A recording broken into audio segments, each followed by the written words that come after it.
할렐루야, 반갑습니다. 부산노예 신년 할애를 이렇게 온라인으로 개최하였는데, 오늘 이 시간 저와 여러분들에게 2021년 좋은 일 많으시기를 주님의 이름으로 간절히 축복합니다. 다산다난했던 2020년 경자년 황금 쥐띠의 해가 저물고 이제 2021년 신축년 하얀 소외해가 밝았습니다. 올해는 지난해와 달리 코로나19 백신과 치료제가 개발되었기 때문에 코로나의 위기와 또한 경제 위기를 잘 극복하여 일상을 회복하고, 동시에 사람들의 가치관도 좀 더 생태 중심적으로 바뀌기를 소원합니다. 또한 인간의 탐욕과 교만에서 벗어나 자연과 동식물과 더불어 함께 공생하는 하나님 나라를 만들어 가기를 기도합니다. 올해 2021년 신축년이 하얀 소띠해라. 저는 신약과 구약의 두 말씀이 생각이 납니다. 먼저 요한계시록 7장에 보면 큰 환난에서 나오는 자들로 어린 양의 피로 옷을 씻어 희게 된 자들, 이들이 나옵니다. 새로운 세상을 맞이하는 구원받은 흰옷 입은 무리를 말합니다.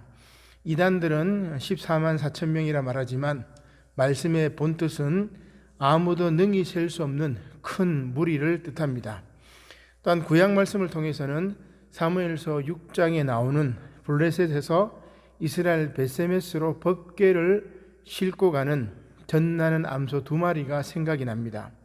이스라엘과 전쟁에서 이겨 법궤를 빼앗은 블레셋이 하나님의 징계로 독종 재앙이 점점 심해지자 빼앗은 법궤를 소 2마리가 끄는 수레에 실어 이스라엘로 보냅니다.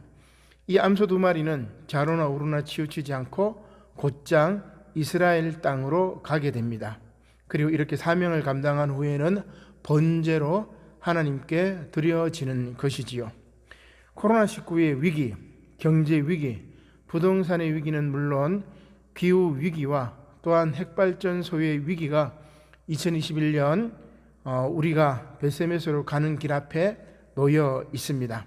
특별히 개신교의 신뢰도가 바닥을 치는 이때 우리 기장교단과 우리 부산노예 그리고 교회들이 예수 그리스도의 은혜로 거룩하게 되어 좌로나 우로나 치우치지 않고 마침내 사명을 감당하는 벳세메스로 가는 흰옷 입은 암소 2마리가 되시기를 주님의 이름으로 간절히 축원합니다.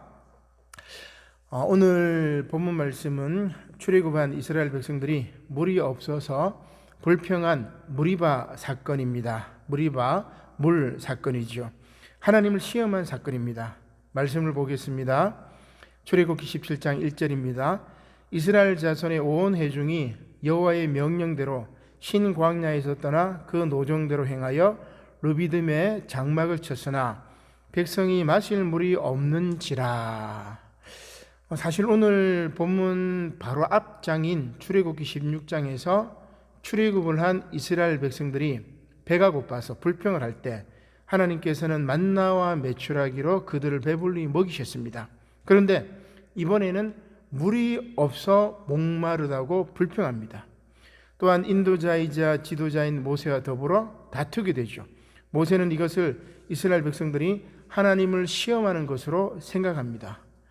출애굽기 17장 2절의 말씀입니다. 백성이 모세와 다투어 이르되 우리에게 물을 주어 마시게 하라. 모세가 그들에게 이르되 너희가 어찌하여 나와 다투느냐? 너희가 어찌하여 여호와를 시험하느냐? 거기서 백성이 목이 말라 물을 찾으매 그들이 모세에게 대하여 원망하여 이르되 당신이 어찌하여 우리를 애굽에서 인도에 내어서 우리와 우리 자녀와 우리 가축이 목말라 죽게 하느냐? 모세가 여호와께 부르짖어 이르되 내가 이 백성에게 어떻게 하리까? 그들이 조금 있으면 내게 돌을 던지겠나이다. 아멘. 놀라운 말씀입니다. 애굽의 압제에서 구원받은 이스라엘 백성들의 모습이 이렇습니다.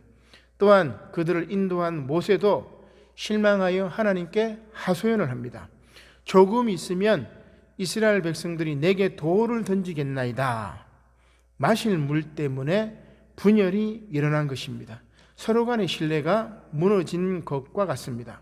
한 공동체 내에서 서로 간의 신뢰가 무너지면 그 공동체가 위기에 빠집니다. 그러나 그럼에도 불구하고 하나님께서는 이스라엘 백성들에게 물을 주시는 것이지요. 말씀을 볼까요? 출애굽기 17장 5절의 말씀입니다.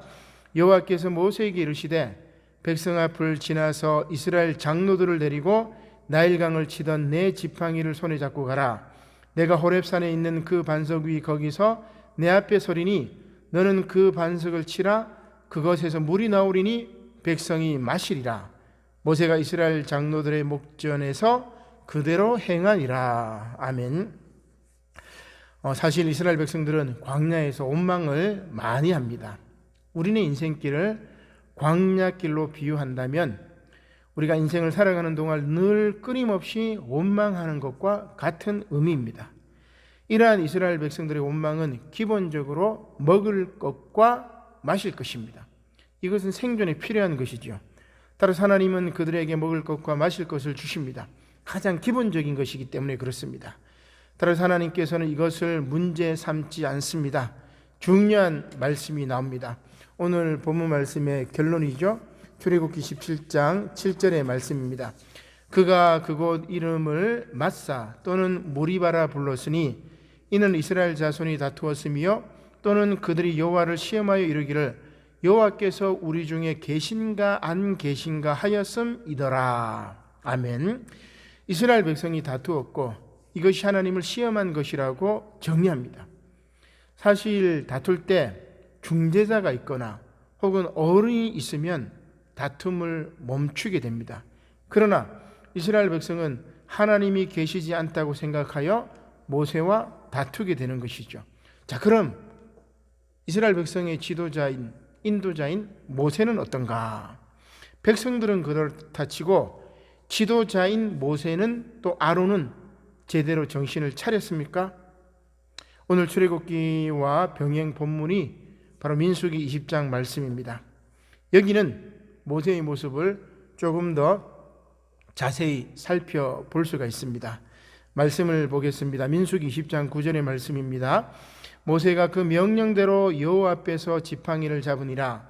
모세와 아론이 회중을 그 반석 앞에 모으고 모세가 그들에게 이르되 반역한 너희여 들으라.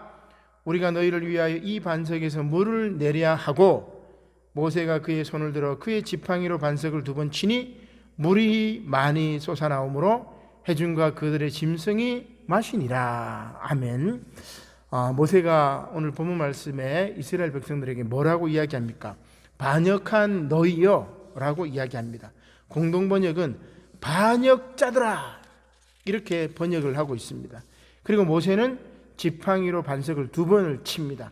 물이 솟아나 온 회중과 짐승이 마시게 되는 것이죠. 그 이후 하나님께서는 이스라엘 백성들이 아니라 모세와 아론에게 이렇게 말씀하십니다. 중요한 말씀입니다. 민수기 20장 12절입니다. 여호와께서 모세와 아론에게 이르시되 너희가 나를 믿지 아니하고 이스라엘 자손의 목전에서 내 거룩함을 나타내지 아니한 고로 너희는 이 회중을 내가 그들에게 둔 땅으로 인도하여 드리지 못하리라 하시니라. 아멘. 하나님께서 누구를 책망하시죠? 바로 모세와 아론입니다. 이스라엘 백성들이 아닙니다. 목말라 불평하던 이스라엘 백성들이 아니라 그들에게 반역자들아 라고 외치며 하나님의 거룩하심을 그들 앞에 드러내 보이지 않았던 지도자인 모세와 아론을 책망하고 있는 것입니다.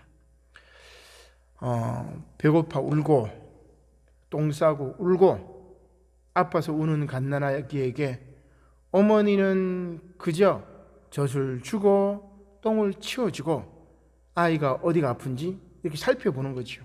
이게 진정한 어머니의 모습입니다. 영적 갓난아기인 이스라엘 백성들도 마찬가지입니다.